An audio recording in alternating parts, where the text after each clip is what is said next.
Let's begin with the basics. What is gamification in education?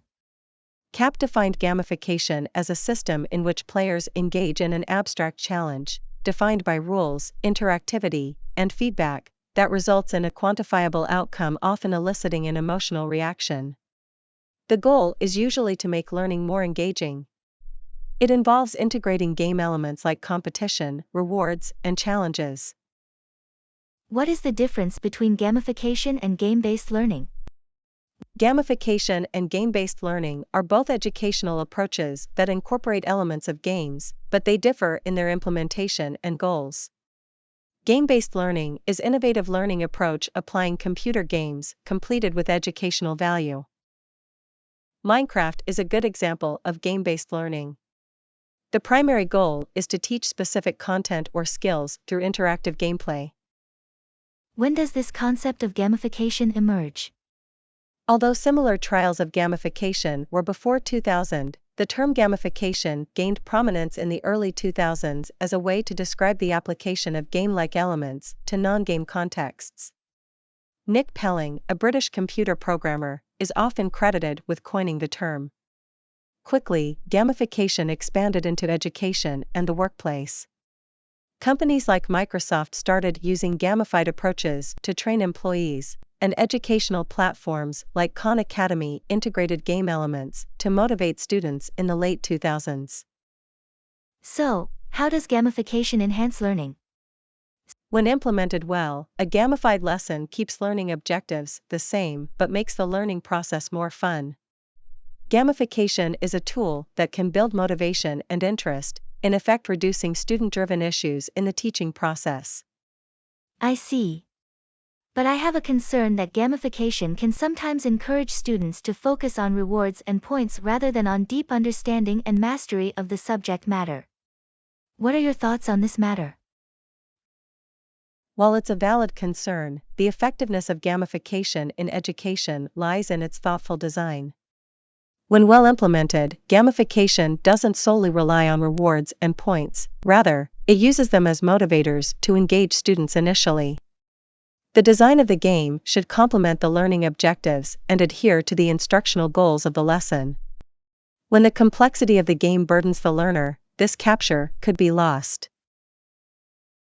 Vila and Jeffries have suggested following these principles when implementing gamification in education. Design of game benefit learners win or lose, motivates learners to master material, equally engages all learners. Finally, objectives are clearly identified. What if they only focus on outperforming their peers rather than collaborating and sharing knowledge, thereby creating a hyper-competitive environment?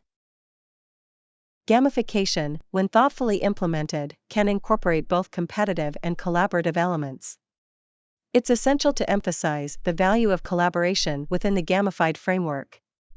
By rewarding teamwork, group achievements, and knowledge sharing, we can encourage students to strike a balance between healthy competition and the benefits of working together. However, there are additional concerns regarding this approach. What do you think about the use of extrinsic rewards like badges, points, or prizes in gamification to motivate students? Critics argue that this approach may only offer short-term motivation, and there's concern that once these rewards are removed, students might lose interest in learning. How would you address this concern?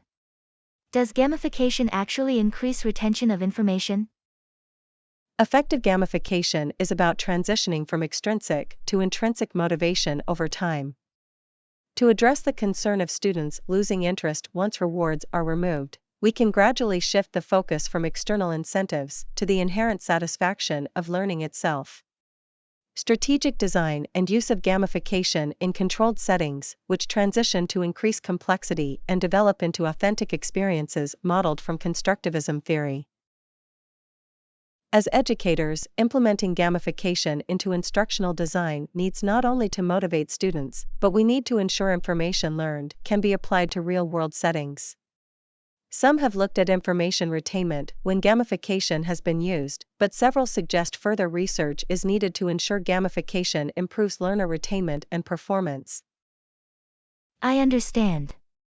Could you give us examples of success stories of gamification? While there would be numerous cases of success stories, I would say Duolingo and Foldit are very successful. Duolingo has a points system where users earn points for completing lessons and practicing regularly. They also encourage daily practice by rewarding users with a streak for consecutive days of learning. Users can earn virtual rewards and badges for various accomplishments. Foldit presents players with 3D puzzles related to protein structures. Players manipulate and fold virtual protein models to optimize their stability. Players can compete on leaderboards. Foldit encourages collaboration among players. Players can join groups or teams, share strategies, and collectively work on solving complex problems. Gamification principles can also be included learning outside a classroom setting, such as continuing education or corporate trainings. Synchronous and asynchronous instructional methods can use gamification to incentivize learners to capture important concepts required in the workplace. An example likely we are all very familiar with using is Zoom, which has a polling feature. Crossword puzzle programs are great for gamifying terminology.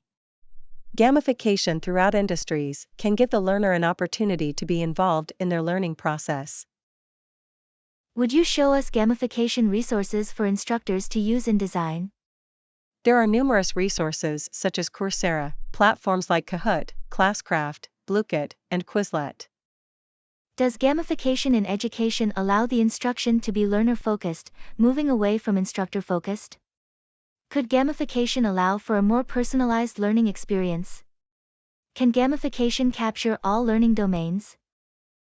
Yes, it is possible as instructional designers, selecting appropriate game mechanics, mapping out content integration, creating user-friendly interfaces, and monitoring learner progress. We can capture all learning domains and allow for a learner-focused experience. IXL is a K-12 learning system that allows educators to assign work personalized to the learner. As the learner completes work correctly, problem difficulty increases, allowing for personalized learning. IXL focuses on the cognitive domain, but other gamification systems can enhance psychomotor domains. Thank you for explaining to us about the world of gamification in instructional design. If you are an instructional designer or educator in your respective context, we would suggest considering the following further readings. There are many review articles that compile peer-reviewed studies looking at gamification in various contexts. I would encourage you to consider your specific context and learners' needs and research what models and methods have been successful as you explore including gamification in your instructional design.